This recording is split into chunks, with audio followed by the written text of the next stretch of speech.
तो हेलो जय हिंद दोस्तों। आज का पेपर उम्मीद करता हूं बहुत ही बेहतर, बहुत ही शानदार गया नहीं होगा, गया ही है। चाहे वो बायोलॉजी हो या फिर मैथमेटिक्स हो सकता है एक दो चार क्वेश्चन आगे पीछे हुए हो, थोड़ा बहुत हो सकता है ना समझ आया हो कुछ क्वेश्चन किसी सेट में, नहीं तो लगभग सेट बहुत ही बेहतर, बहुत ही बेहतरीन तरीके से पेपर पूछा गया था। यानी बहुत ही नॉर्मल पेपर कह सकते हो, बहुत ज्यादा हार्ड पेपर नहीं था। तो उम्मीद करता हूं मजा बहुत आया होगा। अब हमें फोड़ना है दोस्तों केमिस्ट्री के ऊपर। तो आज के इस वीडियो में दोस्तों बिना रटाए दावे के साथ कहता हूं हर एक टॉपिक तुम्हारे दिमाग में ठोक दूंगा। बस पूरी चीज को ध्यान से देखना। तो सबसे पहला है हमारा ल्यूकोस परीक्षण। आज की इस वीडियो में जितने भी केमिस्ट्री के मोस्ट इंपोर्टेंट परीक्षण होंगे और जितने मोस्ट इंपोर्टेंट नियम होंगे वो सारा कुछ तबाही मचा देने वाले हैं। ठीक है, तो सबसे पहला है ल्यूकोस परीक्षण होता क्या है। तो ध्यान से समझने की कोशिश करो ल्यूकोस परीक्षण है क्या। ल्यूकोस परीक्षण होता है भैया अल्कोहल पहचानने की विधि। ल्यूकोस परीक्षण के ल्यूकोस याद रखना, ल्यूकोस परीक्षण क्या होता है पहले समझो फिर परिभाषा की तरफ चल रहे हैं। ठीक ना, ल्यूकोस परीक्षण जो होता है वो याद रखना भैया, वो याद रखना ल्यूकोस परीक्षण जो होता है यहां पे जिंक क्लोराइड और HCl का एक तरह का मिश्रण होता है। ठीक है, जिंक क्लोराइड और HCl का एक तरह का क्या होता है घोल यानी मिश्रण होता है। इसमें जब हम अल्कोहल डालते हैं, इसमें जब हम अल्कोहल को डालते हैं तो ये बताता है कि वह प्राथमिक अल्कोहल है या द्वितीयक अल्कोहल है या तृतीयक अल्कोहल है। ल्यूकोस परीक्षण का बस इतना सा काम है। तो ल्यूकोस परीक्षण क्या होता है, ल्यूकोस परीक्षण होता है अल्कोहल में, याद रखना अल्कोहल में ल्यूकोस अभिकर्मक मिला करके, ठीक है, मिलाने पर अल्कोहल में ल्यूकोस अभिकर्मक क्या करने पर, मिलाने पर हमें पता चलता है कि वह तृतीयक है, द्वितीयक है या फिर प्राथमिक अल्कोहल है। यानी अगर आप इसका डेफिनेशन लिखोगे तो आप लिख सकते हो कि ल्यूकोस परीक्षण के द्वारा हम अल्कोहल को पहचानते हैं कि वह प्राथमिक अल्कोहल है या द्वितीयक अल्कोहल है या तृतीयक अल्कोहल है। ल्यूकोस परीक्षण में मुख्य रूप से ZnCl प्लस HCl का एक घोल होता है। जब इसमें हम अल्कोहल को डालते हैं और डालने के बाद तुरंत रिएक्शन करके तुरंत धुंधलापन अगर आने लगे, एक फॉग यानी समझ रहे हो ना, एक धुंधलापन निकलने लगे, एक धुआं निकलने लगे, कोहरा निकलने लगे, एक धुंधलापन आने लगे, तो समझ लेना कि वो तृतीयक अल्कोहल है। अंदर में कौन है, तृतीयक अल्कोहल है, 3 डिग्री अल्कोहल है। और अगर उसे धुंधलापन होने में, जैसे ही मैंने ल्यूकोस अभिकर्मक में अल्कोहल को डाला और डालने के बाद धुंधलापन बहुत देर से आया, यानी लगभग 5 से 10 मिनट बाद धुंधलापन आया, यानी एक धुआं निकला, तो समझ लेना वो द्वितीयक है।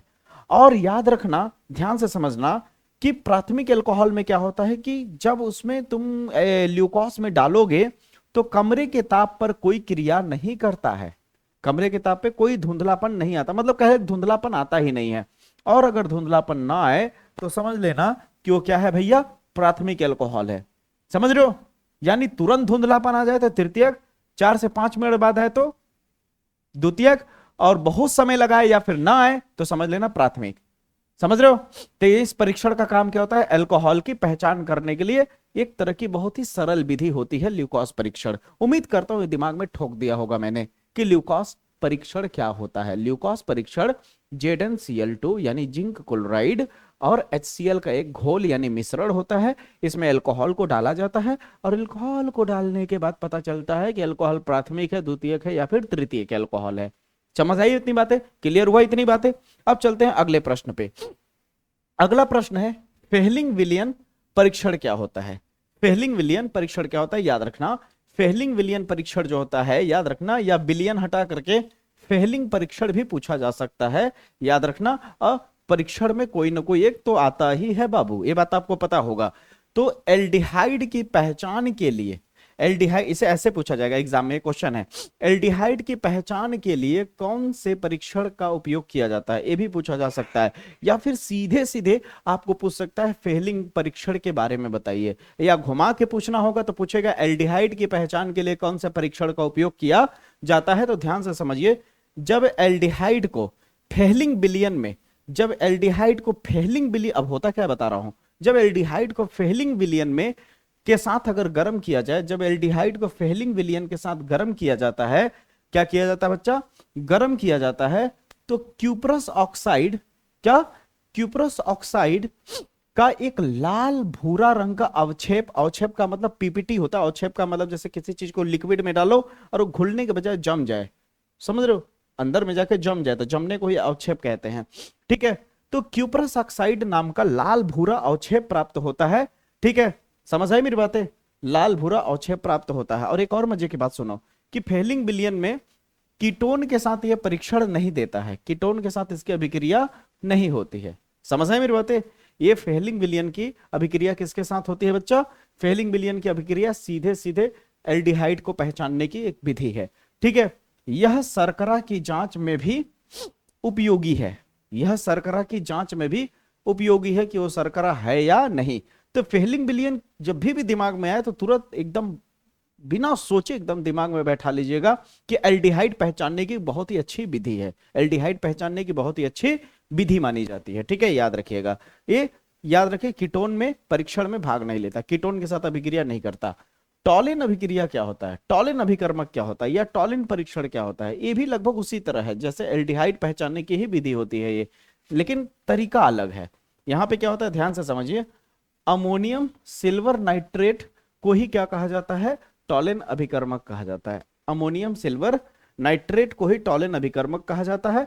और इसका काम क्या होता है, ध्यान से समझिए, यह एल्डिहाइड को टॉलिन अभिकर्मक, ध्यान से समझिए, टॉलिन अभिकर्मक क्या करता है, एल्डिहाइड को के साथ अगर गर्म किया जाए, ठीक ना, टॉलिन अभिकर्मक के साथ अगर एल्डिहाइड को गर्म किया जाए तो ध्यान से समझना, एक चांदी की जो सफेद परत होती है ना, जिसे हम रजत दर्पण कहते हैं, जिसे चांदी किसको बोलते हैं, इसको बोलते हैं ना, तो गर्म करने पर परख नली के दीवार पर एक चमकीली चांदी की परत जम जाती है, ठीक है, और इसे रजत दर्पण कहते हैं, समझ रहे हो।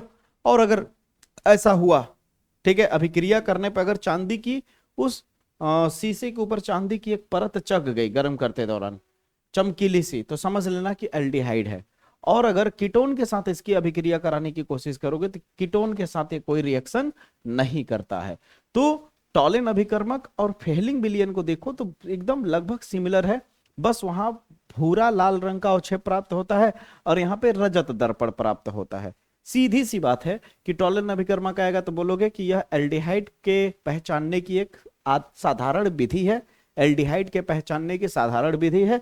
जब एल्डिहाइड को टॉलिन अभिकर्मक के साथ गर्म किया जाता है, जब एल्डिहाइड को टॉलिन अभिकर्मक के साथ गर्म किया जाता है तो यह रजत दर्पण बना लेता है या रजत दर्पण का निर्माण कर लेता है, चमकीली चांदी जैसी परत जम जाती है उसके दीवार पर, और जिसे हम रजत दर्पण कहते हैं। इससे यह पता चलता है कि जो अभिक्रिया हुई है उसमें एल्डिहाइड था, एल्डिहाइड होगा तभी रजत दर्पण बनेगा। और बाय डिफॉल्ट अगर वो कीटोन के साथ कराओगे तो अभिक्रिया ही नहीं होगा। समझ आई मेरी बातें, क्लियर हुआ ये, क्लियर हुआ ये। अगला आता है कार्बिल एमीन परीक्षण, ये भी पूछा जा सकता है, ये भी डायमंड क्वेश्चन है, ठीक है, याद रखना। तो इसको ऐसे उल्टा करके कैसे पूछेगा, प्राथमिक एमीन की पहचानने की कौन सी विधि है, या प्राथमिक एमीन की पहचान कैसे की जाती है, ऐसे भी पूछ सकता है। तो प्राथमिक एमीन की पहचान कार्बिल एमीन परीक्षण के द्वारा की जाती है, ठीक है। अब जैसे यहां कह रहा है कि जब प्राथमिक एमीन को क्लोरोफॉर्म और एल्कोहलिक कोक के साथ गर्म किया जाता है तो अत्यंत दुर्गंध पदार्थ, ठीक ना, अत्यंत दुर्गंध पदार्थ बन जाता है, ठीक है। और वो दुर्गंध पदार्थ क्या होता है, आइसोसाइनाइड होता है, ठीक है। अगर बाय डिफॉल्ट अगर नहीं याद है तो बस इतना दिमाग में रख लेना कि जब प्राथमिक एमीन को क्लोरोफॉर्म और एल्कोहलीय, ठीक ना, एल्कोहलीय के साथ एल्कोहलीय को हटा दो, ठीक ना, एल्कोहल के साथ गर्म किया जाता है तो अत्यंत दुर्गंध पूर्ण पदार्थ प्राप्त होता है जिसे हम आइसोसाइनाइड कहते हैं। क्या कहते हैं, आइसोसाइनाइड कहते हैं, ठीक है, आइसोसाइनाइड कहते हैं। और यह याद रखना, यह परीक्षण केवल प्राथमिक एमीन को ही देता है, यह परीक्षण केवल प्राथमिक एमीन ही देता है, यह परीक्षण केवल प्राथमिक एमीन ही देता है जो दुर्गंध पैदा हो रहा है आइसोसाइनाइड का, द्वितीयक एमीन तृतीयक एमीन नहीं देता है ऐसा। अगर यही प्राथमिक एमीन हटा करके द्वितीयक तृतीयक एमीन ले लिया जाए, अल्कोहल और क्लोरोफॉर्म के साथ गर्म किया जाए और सोचा जाए कि शायद दुर्गंध प्राप्त होगा इस तरह का आइसोसाइनाइड का, तो नहीं होगा, ये केवल प्राथमिक एमीन के साथ ऐसा देखने को मिलेगा, ठीक है। आगे अगर बढ़े तो फिनॉल का परीक्षण ये भी पूछा जा सकता है। फिनॉल की उपस्थिति की जांच प्रयोगशाला में कैसे की जाती है? तो देखिए, फिनॉल के जलीय विलयन में उदासीन फेरिक क्लोराइड की कुछ बूंदे मिलाकर बैंगनी रंग का विलयन प्राप्त कर लिया जाता है। ठीक है, यह फिनोलिक समूह की निश्चित पहचान बताता है। समझ आई मेरी बातें? ये फिनोलिक समूह की निश्चित पहचान बताता है। फिनॉल के जलीय विलयन में उदासीन फेरिक क्लोराइड, क्या उदासीन फेरिक क्लोराइड की कुछ बूंद अगर मिलाया जाए तो बैंगनी रंग का विलयन प्राप्त करता है और यह फिनोलिक समूह की निश्चित पहचान कराने में मदद कराता है। ठीक है, आगे अगर चलें तो अब हम आ गए हैं नियम की तरफ। तो पहला नियम है राउल्ट का नियम। राउल्ट का नियम याद रखना, राउल्ट का नियम कभी भी लिखना तो ये फार्मूला जरूर लिखना, ये 4 चांद लगा देता है राउल्ट के नियम में। ठीक है, लाइट अभी फिलहाल आई है इसलिए वीडियो लाने में थोड़ा लेट हो रहा है। ठीक है, कोई टेंशन की बात नहीं है, ठीक ना, लेकिन दमदार टॉपिक है। जितने भी वीडियो आएंगे सारे दमदार टॉपिक आएंगे और सारे मजेदार टॉपिक आएंगे, इसलिए ज्यादातर बताया हुआ फंसेगा। चिंता करने वाली बात नहीं है। केमिस्ट्री किस तरह तैयार करना है, कैसे तैयार करना है, सब कुछ बता रहा हूं, बस आप ध्यान से देखते जाओ, समझते जाओ और सीखते जाओ और उसको तैयार करते जाओ। ठीक है, तो ध्यान दो। और प्लेलिस्ट में पूरा न्यूमेरिकल हो, चाहे रिएक्शंस हो, चाहे प्लेलिस्ट में चाहे वन शॉट वीडियोज हो, सब कुछ बना पड़ा हुआ है, उसको भी फॉलो करते रहिएगा। ठीक है, इधर तो मेरा वीडियो आता ही रहेगा। अगला है राउल्ट का नियम क्या होता है। राउल्ट का नियम क्या होता है, ध्यान से समझिए। राउल्ट के नियम को अगर समझना है तो मेरी बात को समझना पड़ेगा। इसे उल्टा करके ऐसे भी पूछ देता है कि वाष्प दाब का आपेक्षिक अवनमन क्या है। ठीक ना, वाष्प दाब का आपेक्षिक अवनमन क्या है। अब ध्यान से समझो। तो अगर राउल्ट के नियम को बेहतर तरीके से सीखना चाहते हो, नहीं तो लो भाई औरों की तरह मैं भी पढ़ देता हूं। किसी विलयन के वाष्प दाब का आपेक्षिक अवनमन उसमें उपस्थित विलय के मोल प्रभाज के बराबर होता है। हो गया राउल्ट का नियम, रट लीजिए। अब फील करना चाहते हैं, महसूस करना चाहते हैं तो सुन लीजिए थोड़ा सा क्या है राउल्ट का नियम, मैं समझाता हूं। जैसे देखिए, एक मान लीजिए मैं कंटेनर लेता हूं इस तरह से, ध्यान से समझिएगा, एकदम फील करा दूंगा तगड़े तरीके से। मान लो मैंने एक कंटेनर लिया और कंटेनर में मैंने मान लो ए नाम का कोई द्रव लिया। इस कंटेनर में ए नाम का मैंने कोई द्रव लिया, समझने की कोशिश करो। और ये ए नाम के अलावा और कोई नहीं है, यानी ये शुद्ध है। क्या है? शुद्ध है भैया, शुद्ध द्रव है। क्या कह सकते हो? शुद्ध द्रव है। अब जब ये शुद्ध द्रव मैंने लिया, यहाँ पे क्या लिया भैया? शुद्ध द्रव लिया। अभी जब शुद्ध द्रव लिया है और यहाँ पे मैं क्या कर रहा हूँ, इसे गर्म कर रहा हूँ। शुद्ध द्रव को मैं क्या कर रहा हूँ भैया? गर्म कर रहा हूँ, टेम्परेचर दे रहा हूँ। ये हर कोई, और एक बात और याद रखिएगा, ये वाष्पशील है। वाष्पशील यानी बोलाटाइल है, बोलाटाइल लिक्विड है। वाष्पशील, वाष्पशील का मतलब होता है कि गर्म करने पे जब वो भाप में बदल जाए तो वाष्पशील है, और गर्म करने के बावजूद भी भाप में न बदले तो वाष्पशील नहीं होता है। जैसे उदाहरण के तौर पे ग्लूकोज, ग्लूकोज वाष्पशील नहीं है, यूरिया वाष्पशील नहीं है। अब आप ध्यान से देखो, अब मैं गर्म करते जा रहा हूँ, करते जा रहा हूँ, जैसे ही जैसे गर्म करते जाऊंगा तो अंदर में दबाव बढ़ता जाएगा, अंदर की तरफ दबाव बढ़ता जाएगा। गर्म करते जाऊंगा दबाव बढ़ता जाएगा, गर्म करते जाऊंगा दबाव बढ़ते जाएगा, और एक ऐसा स्थिति आएगा कि अंदर का दबाव बाहर के वातावरण के दबाव से ज्यादा हो जाएगा। अंदर का दबाव बाहर के वातावरण से ज्यादा हो जाएगा। जैसे बाहर का वायुमंडलीय दाब जो होगा, ठीक ना, वायुमंडलीय दाब चाहे जो भी हो, चाहे 1 ATM मान लेते थोड़े दिन के लिए, इससे जैसे बाहर के दाब से जैसे ही अंदर का दाब ज्यादा होगा तो ये क्या हो जाएगा, पूरी तरह से इस तरह से भाप बन करके निकलना शुरू हो जाएगा। ठीक है, जब जेई नीट की तैयारी करोगे ना दोस्त, तब इसी तरह से डिटेल में पढ़ने में मजा आता है। ठीक है, तो ध्यान से समझो। अब यहां से क्या होगा, पूरी तरह से भाप बन करके निकलने लगेगा। ठीक, क्या निकल रहा है? वाष्प निकल रहा है। किसकी वजह से निकल रहा है? दाब लगाने की वजह से, दाब लगाने की वजह से। तो इसे बोला जाता है वाष्प दाब। यानी वाष्प में बदलने के लिए, वाष्प में बदलने के लिए जो दाब लगाया गया, दाब को हम पी लिख देते हैं, ठीक है, उसे क्या बोला गया? वाष्प दाब। अब एक मजे की बात बताता हूं, आप सुनना ध्यान से सुनना कि जब मैंने यहाँ पी लिखा, अब यहाँ ए का है तो यहाँ ए लगाना चाहो तो लगा सकते हो, हटाना चाहो तो हटा सकते हो। अब यहाँ शुद्ध द्रव का ये दाब है, शुद्ध द्रव, ए के अलावा कोई और है नहीं ना, तो शुद्धता को पहचान करने के लिए यहाँ नोड लगा दिया जाता है, यानी पी नोड बोला जाता है। नोड ये बता रहा है कि शुद्ध था। ठीक है, अब मैंने क्या दिमाग लगाया, मैंने इसी कंटेनर में, मैंने भैया इसी कंटेनर में, जो आपका ये कंटेनर है, ध्यान से समझिए, ये जो आपका कंटेनर है, सुन रहे हैं, अलग बना लेता हूं। अच्छा, ये जो आपका कंटेनर है, इसी कंटेनर में क्या था? पहले ए था, ए को रहने देते हैं जैसा था, ये जैसा था वैसा रहने देते हैं, ये जिस तरह से था उसको रहने देते हैं, देखते जाओ मजा आ जाएगा तुम्हें। ए को जैसा है वैसा रहने देते भैया, ठीक है, ए को जैसा वैसे रहने देते हैं। लेकिन हम दिमाग क्या लगाते हैं, बाहर से हम कुछ मिला देते हैं, बाहर से कुछ मिला देते हैं। ये देखो हम बाहर से कुछ मिला देते हैं, ठीक है। बाहर से क्या मिलाया मैंने, एक पदार्थ मिला दिया बाहर से, बी नाम का कोई पदार्थ मिला दिया, बी नाम का कोई पदार्थ मिला दिया। और ये वाष्पशील भी हो सकता है और अवाष्पशील भी हो सकता है। तो मान लो मैं अवाष्पशील मिलाया, अवाष्पशील। अब अवाष्पशील पदार्थ मैंने मिला दिया बी, तो बी जगह जगह पे आकर के इस तरह से भर जाएगा, बी जगह जगह पे इस तरह से भर जाएगा। अब बी का काम क्या है, ध्यान से समझो। बी तो हमने डाल दिया अंदर में, लेकिन जब हम इसे गर्म करते हैं, जब हम इसे टेम्परेचर देंगे, तो दिक्कत की बात यह है कि जब गर्म होगा तो ए तो भाप बन जाएगा, क्यों, क्योंकि ये वाष्पशील है। लेकिन बी भाप नहीं बन पाएगा क्योंकि बी वाष्पशील नहीं है। लेकिन दिक्कत क्या है कि बी भाप तो नहीं बनेगा, लेकिन ए को भाप बनने से रोकने लगेगा, क्योंकि जगह जगह में बी है। तो ए जब ऊपर निकलने की कोशिश करेगा, ए बी है मान लो, ए ऊपर निकलने की कोशिश करेगा तो बी से टकराएगा, तो बी वाला रोकने की कोशिश करेगा। यानी कहने का मतलब है कि अब इसको भाप बनने के लिए क्या चाहिए, ध्यान से सुनना। अब इसको भाप बनने के लिए क्या कर रहा है, बी रुकावट कर रहा है। बी क्या कर रहा है भैया, रुकावट पैदा कर रहा है। समझ आई मेरी बातें। तो बी जब रुकावट पैदा कर रहा है, बी जब रुकावट पैदा कर रहा है, तो यहां पे क्या होगा कि अब इसे भाप बनने के लिए हमें टेम्परेचर ज्यादा देना पड़ेगा। टेम्परेचर क्या देना पड़ेगा, ज्यादा देना पड़ेगा और ज्यादा गर्म करना पड़ेगा। जब ज्यादा टेम्परेचर देंगे तो क्या होगा कि ये क्या होगा, फिर वेपराइज हो जाएगा, भाप बना लेगा। ये क्या हो जाएगा, भाप बना लेगा।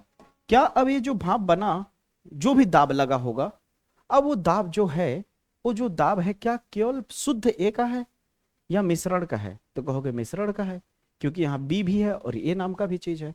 तो यहाँ पे जो दाब आया, क्योंकि आपको पता है कि जब किसी भी कंटेनर में दो लोग हो जाते हैं तो मिश्रण हो जाता है, और उस मिश्रण को सॉल्यूशन बोला जाता है। सॉल्यूशन यानी विलयन, ठीक है। तो इसको बोला जाता है विलयन का वाष्प दाब।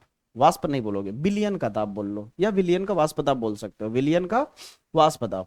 क्यों मैंने यस लगाया, ये क्यों नहीं लिखा, और नोड क्यों नहीं लिखा, नोड शुद्धता के लिए दर्शाता है। अब इसमें शुद्ध नहीं रह गया, दो लोग मिल चुके हैं। अब 1 मिनट और दो, राउंड का नियम क्लियर हो जाएगा, ठीक है।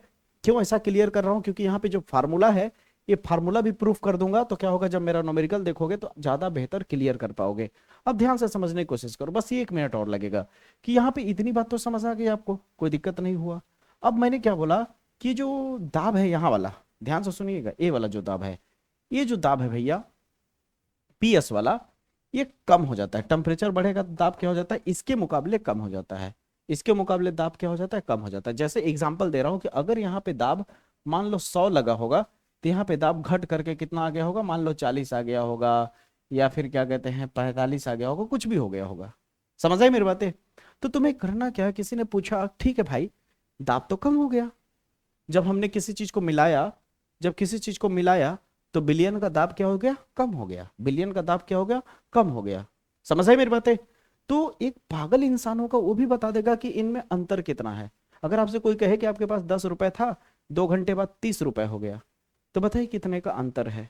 तो कहोगे कितना सिंपल है, ज्यादा में से कम को घटा दो, 30 रुपए में से 10 को घटा दो, तो 20 रुपया का अंतर है, 20 रुपया गैप है ना 10 और 30 रुपया के बीच में। उसी तरह से ये जो 100 है वाष्प दाब, बड़े में से छोटे को घटा दो, तो जो आंसर आएगा कितना आएगा, 55 आएगा, हाँ या ना।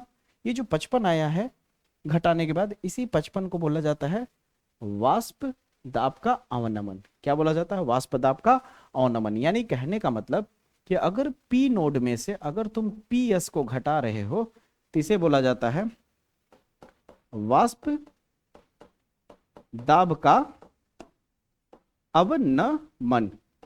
और ये जो वाष्प दाब का अवनमन है, इसी वाष्प दाब के अवनमन में भैया, अगर ये वाष्प दाब का जो अवनमन है, इस वाष्प दाब के अवनमन में यही जो शुद्ध द्रव का वाष्प दाब था, उसका अगर अनुपात फिर से कर दिया जाए, यानी ये वाला जो वैल्यू है इसी को डिवाइड में कर दिया जाए। कहने का मतलब जो तुम्हारा 55 आया है, इस 55 में 55 क्यों आया, जब तुम 100 में से 45 घटाए थे, ठीक ना।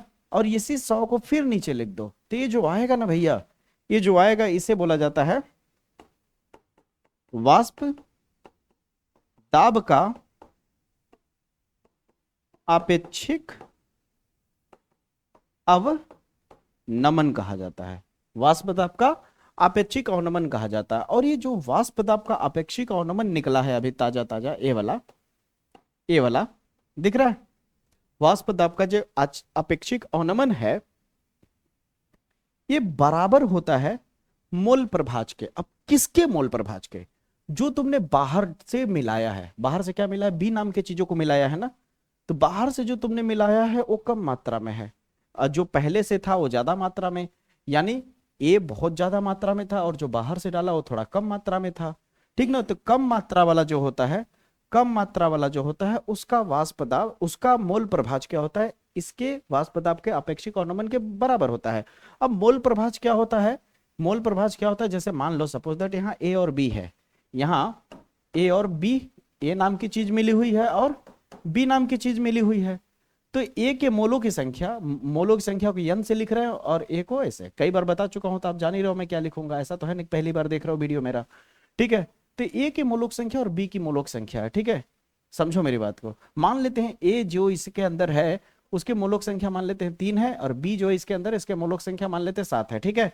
तो तुम्हें किसका निकालना है? बी का मोल प्रभाज निकालना। मोल प्रभाज को एक्स बी कहते हैं, ठीक है। तो जिसका तो मोल प्रभाज निकालते हो उसके मोलों की संख्या ऊपर लिखते हो और बाकी दोनों को जोड़ देते हो, बाकी दोनों के मोलों को जोड़ देते हो। यानी कहने का मतलब 100 बात की एक बात है, जिसका तो मोल प्रभाज निकाल रहे हो उसके मोलों को बटे के ऊपर रखो और बाकी दोनों को जोड़ दो, और जो आंसर आएगा इसे ही बोलते हैं मोल प्रभाज। तो अब यहां पे ध्यान से देखा जाए तो बी कम मात्रा में है, तो कम मात्रा वाले के मोलों की संख्या को हम स्मॉल n कह देते हैं, और ये ज्यादा मात्रा में है तो इसके मोलों की संख्या को कैपिटल N कह देते हैं, ठीक है। याद रहेगा। तो हमें किसका निकालना? बी वाले के मोलों की संख्या निकालना है। किसका? बी वाले के। तो अगर हम यहां पे लिखना चाहें तो क्या ईमानदारी से बताओ, हम यहाँ बी वाले को लिख रहे हैं तो बी वाला कम मात्रा में इसलिए उसके मोलों की संख्या स्मॉल n से, और small n plus capital N लिख सकते हैं कि नहीं? ईमानदारी से बताओ, इतना लिखा जा सकता है? ये जो अभी मैंने लिखा है यही आपका राउल्ट का नियम है। यही आपका क्या है? राउल्ट का नियम है। जब भी राउल्ट का नियम देना तो ये फार्मूला 100 में 100% लिखना। समझ आए मेरी बात है? ये फार्मूला 100 में 100% लिखना दोस्त। अब यही बात देखो, मैं जो यहाँ बोला कि ये क्या है, अब इसको जान ही गए हो, वाष्प दाब का अपेक्षिक अवनमन, और ये क्या है? आपका मोल प्रभाज है बिले का जो बाहर से मिलाया गया था। ये दोनों आपस में क्या है? बराबर है कि नहीं?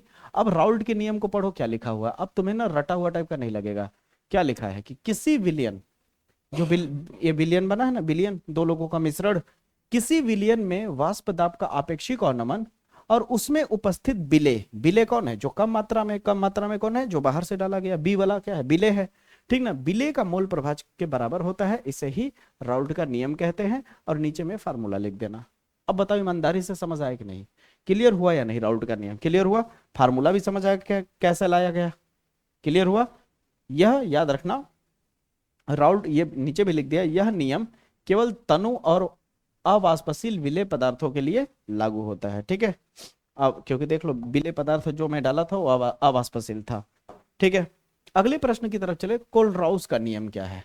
अब कोलराउस का नियम कैसे कहते हैं, ध्यान से समझना। अभी देखो मैं यहाँ डेफिनेशन नहीं पढ़ा, डायरेक्ट चल गया कुछ तुम्हें समझाने, क्योंकि मैं जान रहा हूं कि कोलराउस का नियम अगर तुम सीख गए और मोलर चालकता के बारे में जान गए तो बहुत बड़ा खेल हो जाएगा, क्योंकि इस बार मोलर चालकता पे न्यूमेरिकल 100% पूछा जाएगा। 100%। समझ रहे हो? मोलर चालकता का फार्मूला याद है ना? मोलर चालकता m इजिकल टू क्या होता है? बताया हूं ना कई बार, कापा इंटू 1000 बटे सांद्रता। समझ रहे हो? याद है मोलर चालकता? तो देखो मेरी बात को समझने की कोशिश करो। जैसे मान लो मैंने NaCl लिया है, ठीक है। अभी NaCl को मैं कहीं डाला नहीं हूं, जब कहीं इसको डालूंगा नहीं तो ये टूटेगा नहीं, यानी अभी ये टूटा नहीं है, साथ में जुड़ा हुआ है। टूटेगा तो जन्म करते हुए Na के ऊपर प्लस आ जाएगा और Cl के ऊपर माइनस आ जाएगा। अभी मैंने इसको कहीं मिलाया नहीं है, अभी ये नॉर्मल है। अगर ये नॉर्मल है, अगर ये नॉर्मल है, टूटा नहीं है, ठीक है। और ये याद रखना, ये बहुत पतला है, बहुत पतला, यानी अनंत तनुता पे जो काम होती है। अनंत तनुता, तनु शब्द का मतलब होता है जैसे मेरे हाथ में एक गिलास यहाँ है, एक गिलास यहाँ है, इसमें भी एक गिलास पानी है, एक गिलास इसमें भी पानी है। इसमें अगर मैं 1 चम्मच चीनी डाल दूं और इस वाले में 20 चम्मच चीनी डालूं तो बताओ गाढ़ा कौन होगा, मीठा कौन ज्यादा होगा? ये वाला ना। तो जो ज्यादा गाढ़ा हो जाएगा यानी इसमें विलेय की मात्रा ज्यादा है जो बाहर से मिलाए हो। जो बाहर से मिलाते हैं उसे विलेय कहते हैं, और जिसमें मिलाते हो वो विलायक होता है। विलायक हमेशा ज्यादा मात्रा में होता है विलेय के मुकाबले। विलायक विलायक हमेशा ज्यादा होता है किससे? विलेय की अपेक्षा। विलायक क्या होता है? बहुत ज्यादा मात्रा में होता है किसके मुकाबले भैया? विलेय के मुकाबले। अब मैं जो कह रहा हूं उसे सुनो, बड़ी खास बात बता रहा हूं कि मैं क्या कह रहा था कि तनु और सांद्र क्या होता है। तो जो ज्यादा गाढ़ा होगा वो सांद्र होगा, जो कम गाढ़ा होगा तनु होगा। तो तनु का मतलब पतला विलयन होगा, पतला हो गया, कम डाले थे पतला है ना, ये गाढ़ा हो गया। तो इसे इतना पतला कर दो, इतना पतला कर दो कि अनंत तनुता पे पहुंच जाए। अनंत तनुता यानी हद से ज्यादा पतला, हद से ज्यादा पतला। तो अनंत तनुता पे ये जो है, ये वाला ये NaCl, ठीक है, अनंत तनुता पे NaCl की मोलर चालकता जो है उस समय हम कैपिटल लैम्डा बोलेंगे। जब ये टूटा नहीं होगा तो उस समय क्या बोलेंगे? कैपिटल लैम्डा बोलेंगे। इसकी मोलर चालकता जो भी रही हो, अभी थोड़ी देर के आपको समझाने के लिए मान लेते हैं इसकी मोलर चालकता 100 है। मान लेते हैं इसकी मोलर चालकता कितनी है? 100, ठीक है। और जब हम इसको किसी जलीय विलयन में डालें, जब इसको हम किसी जलीय विलयन में डालें, किसको भैया? NaCl को। तो क्या हुआ? जब इसको हमने डाला तो Na अलग हो गया प्लस के रूप में, और Cl अलग हो गए, Na अलग हो गया प्लस के रूप में, Cl अलग हो गया। इस तरह से अरबों खरबों होंगे, हाँ या ना? इस तरह से बहुत सारे होंगे, ठीक ना?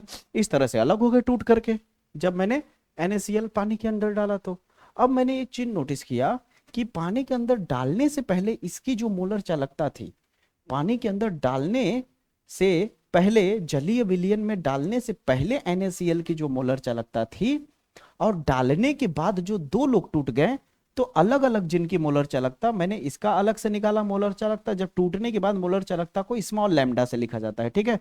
कोलराउस का नियम का अनुप्रयोग पढ़ोगे तो समझ आएगा।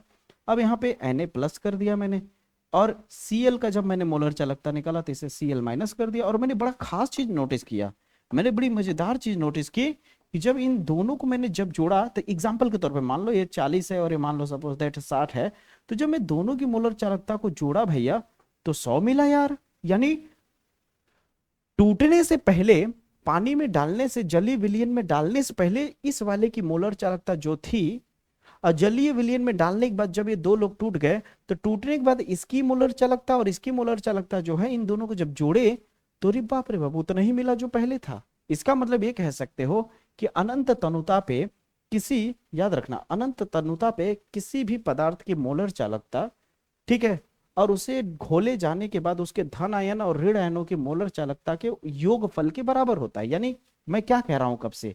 यही कह रहा हूं ना कि मोलर चालकता जो होती है डालने से पहले, वो पॉजिटिव वाले मोलर चालकता और निगेटिव वाले मोलर चालकता, किसके?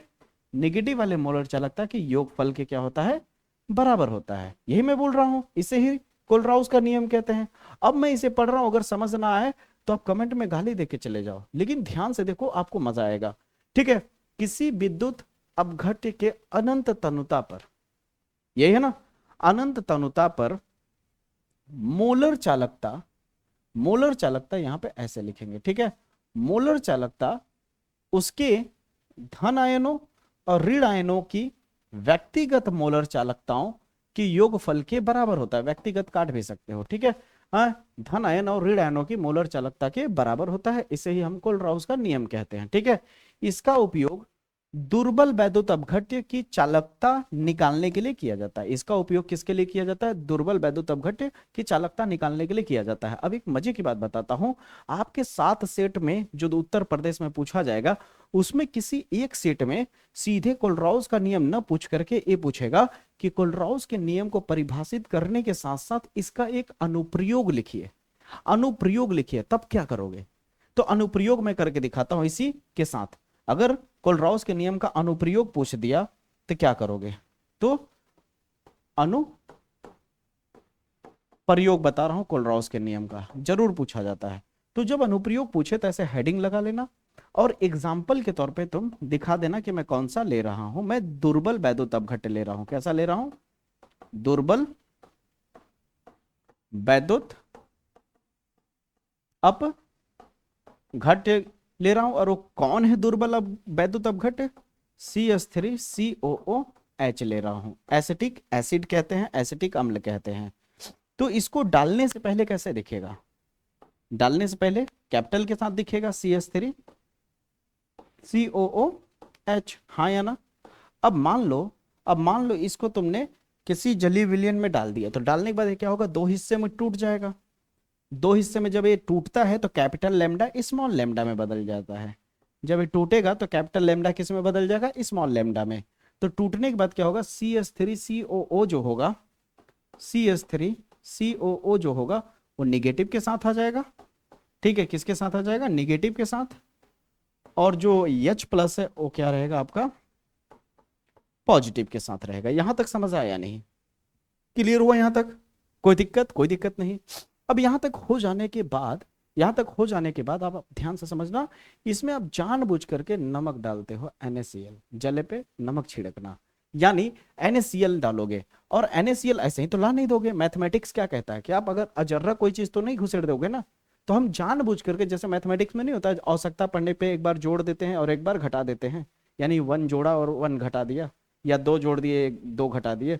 उसी तरह यहाँ पे हम कैपिटल लेमडा के साथ NaCl को एक बार प्लस करेंगे और एक बार NaCl को माइनस कर देंगे। ठीक है, माइनस वाले के साथ कोई छेड़खानी नहीं होगी, ये प्लस वाले को तोड़ देंगे दो हिस्से में। देखना मजे की चीज, इसको ऐसा ही रहने दो, CH3 COO माइनस, फिर क्या है? Plus H plus. फिर ये जब दो हिस्सों में टूटेगा तो स्मॉल लैम्डा में बदल जाएगा, Na के ऊपर आ जाएगा प्लस, और प्लस Cl के ऊपर आ जाएगा नेगेटिव। और ये जो है कैपिटल लैम्डा, इसको ऐसा ही रहने दो। न्यूमेरिकल में भी काम देगा ये मेरा तरीका, न्यूमेरिकल में। ठीक ना? न्यूमेरिकल वैसे मैंने कराया है, प्लेलिस्ट में मिल जाएगा, लेकिन चिंता मत करिए, न्यूमेरिकल का भी एक वीडियो आएगा 1 शॉट। ठीक है, न्यूमेरिकल का आएगा, रिएक्शन का आएगा, परिभाषा का अलग से वीडियो आएगा, टिक आउट वाला वीडियो आएगा। ठीक ना? लाइट कट जाने की वजह से नहीं आया, नहीं तो अब तक वीडियो आ चुका होता। समझ रहे हो ना? काफी सारे वीडियो आगे होते हैं, थोड़ा सा किस्मत साथ नहीं दे रहा है लाइट का। ठीक ना? परिस्थिति भी उतनी ज्यादा सही नहीं है कि तुरंत जाके जनरेटर खरीद के ले आए। ठीक है, तो ध्यान से समझो। नहीं तो आपको लिए, आपके लिए तो इतना जरूर करता मैं। अब ध्यान से देखो, आपको करना क्या है, मैं जो बोलूं उसे सुनना। ये जो है आपका CH3 COO माइनस, अगर आप ध्यान से देखो तो ये किसके साथ टूटा था? प्लस के साथ। तो प्लस से टूट, ये प्लस पहले इसके साथ था, प्लस टूट के हट गया है, तो ये तो जाहिर सी बात है, इसका मतलब H प्लस वापस नहीं आने वाला है इसके साथ जुड़ने, क्योंकि खुद ही इसी से टूटा है हुआ है।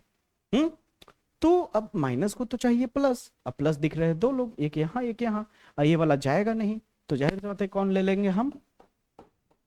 Na plus. क्लियर हुआ? ब्रैकेट कर लिए, फिर प्लस आती है हमारी H प्लस की। अब इसके साथ किसको रखें?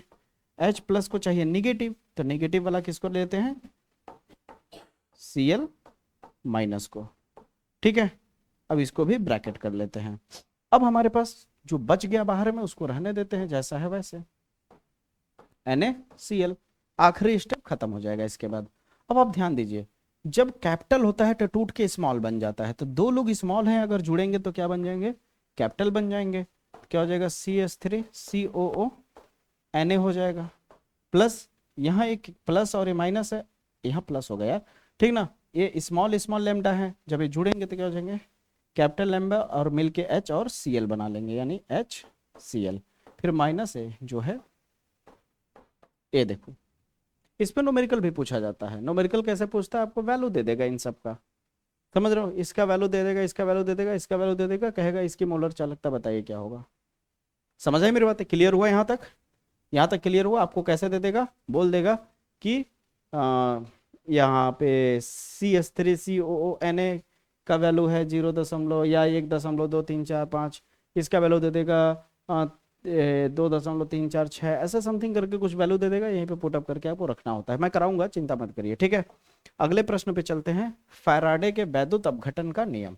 फैराडे के वैद्युत अपघटन का 2 नियम होता है। ठीक है, ध्यान से समझिए। पहला नियम आपको समझाने से पहले यहाँ मैं समझा देता हूँ। देखिए, ये जो आपका वैद्युत अपघटनी सेल होता है इस तरह से, तो आपको पता ही होगा इसमें कि 2 ठो इलेक्ट्रोड डालते हैं अंदर में।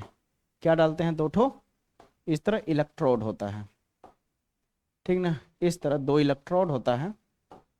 ठीक ना भैया? क्या होता है?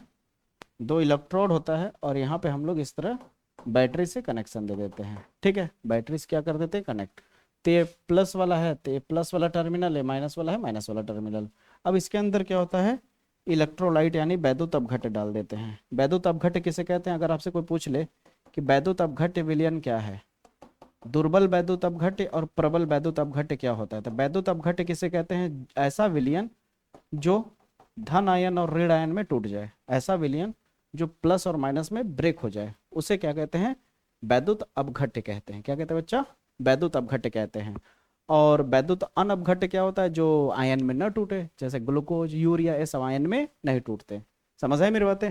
और याद रखना जो आयन में नहीं टूटते, जैसे मैंने अभी ग्लूकोज का नाम लिया C6H12O6, जो आयन में नहीं टूटते उनका वन ठप गुणांक हमेशा 1 होता है। याद रखना जो आयन में नहीं टूटते हैं उनका वन ठप गुणांक 1 होता है। टिक आउट में अगर पूछे तो काम देगा।